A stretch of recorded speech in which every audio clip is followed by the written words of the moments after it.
Dampak pandemi COVID-19 bagi perekonomian masyarakat desa oleh Silva Widiana Solihat dengan nomor induk mahasiswa 203220036 untuk memenuhi salah satu tugas mata kuliah pendidikan kewarganegaraan. Sebelum itu, mari kita ketahui apa itu pengertian kemiskinan dan kesenjangan.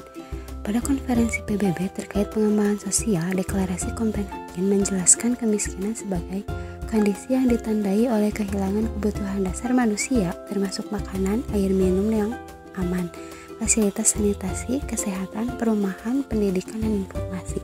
Bappenas atau Badan Perencanaan Pembangunan Nasional pada tahun 1993 menjelaskan kemiskinan adalah situasi serba kekurangan yang terjadi bukan karena dikehendaki oleh si miskin, melainkan karena tidak dapat dihindari dengan kekuatan yang ada padanya. Menurut KBBI, kesenjangan adalah sebuah perihal yang bersifat atau berciri senjang, ketidakseimbangan, ketidaksimetrisan, atau jurang pemisah.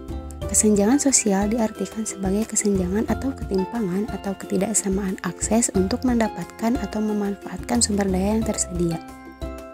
Kesenjangan sosial ekonomi adalah sebuah gejala yang timbul di dalam masyarakat karena adanya perbedaan batas kemampuan finansial dan yang lainnya di antara masyarakat yang hidup di sebuah lingkungan atau suatu wilayah tertentu. Apa itu COVID-19? COVID-19 merupakan keluarga besar virus yang menyebabkan penyakit mulai ringan hingga berat, seperti pilek dan penyakit serius seperti MERS dan SARS. Penularan dapat terjadi dari hewan ke manusia, penularan pun bisa terjadi dari manusia ke manusia. WHO menjelaskan bahwa coronavirus adalah virus yang menginfeksi sistem pernapasan. Infeksi virus ini disebut COVID-19. Virus corona menyebabkan penyakit flu biasa sampai penyakit yang lebih parah seperti sindrom pernafasan Timur Tengah atau disebut juga MERS-CoV dan sindrom pernafasan akut parah atau disebut juga SARS-CoV. Virus ini menular dengan cepat dan telah menyebar ke beberapa negara, termasuk Indonesia.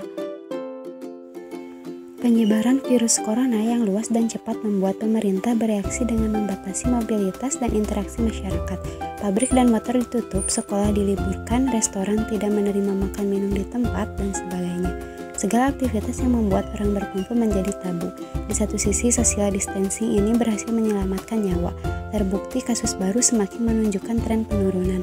Namun di sisi lain, social distancing membuat ekonomi menjadi mati suri. Akibatnya jutaan orang kehilangan pekerjaan, jadi korban pemutusan hubungan kerja atau PHK. Gelombang PHK menjadi momok baru di dunia selain virus yang menyerang itu sendiri.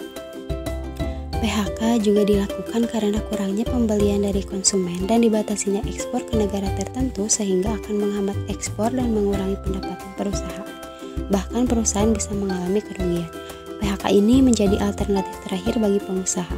Sebelum memutuskan untuk melakukan PHK, sudah banyak alternatif-alternatif yang dilakukan untuk menghindari PHK seperti mengurangi upah dan fasilitas pekerja tingkat atas seperti manajer dan direktur, mengurangi jam kerja shift, membatasi dan menghapus jam lembur, mengurangi hari bekerja, dan meliburkan atau merumahkan pekerja secara bergilir sementara waktu. Namun dengan semakin meningkatnya tingkat penyebaran COVID-19 ini memaksa para pengusaha untuk memilih opsi terakhir yakni PHK karena tidak ada pemasukan yang dihasilkan untuk bisa memberikan gaji atau tunjangan pada para pegawai. Peningkatan angka pengangguran yang semakin tinggi dapat menyebabkan banyak kemungkinan buruk bila tidak ditangani dengan cara yang tepat. Jika melihat kemungkinan terburuk dalam penanganan yang tidak tepat, tingkat pengangguran yang tinggi dapat mengakibatkan angka kemiskinan mencapai di bawah garis batas atau negatif yang menyebabkan semua sektor bisa saja tidak bergerak. Dengan kemiskinan yang meningkat dan tidak adanya lapangan pekerjaan bisa timbul masalah lain yang besar yaitu kelaparan. Kelaparan disebabkan oleh ketidakmampuan seseorang dalam memenuhi kebutuhan pangannya yang diakibatkan oleh kemiskinan yang disebutkan sebelumnya. Kelaparan jika tidak tertangani dengan baik dapat menimbulkan masalah baru yang lebih serius lagi yaitu penjarahan dan kriminalitas. Dengan begitu, pemerintah Republik Indonesia saat ini sudah banyak sekali melakukan langkah dan upaya penanganan COVID-19 baik dari sektor ekonomi, sektor kesehatan, sektor sosial, dan berbagai sektor lainnya. seperti yang dijelaskan pada laman resmi Kementerian Luar Negeri. Berikut upaya-upaya yang telah dilakukan pemerintah sejauh ini untuk pencegahan dan penanganan COVID-19 di Indonesia.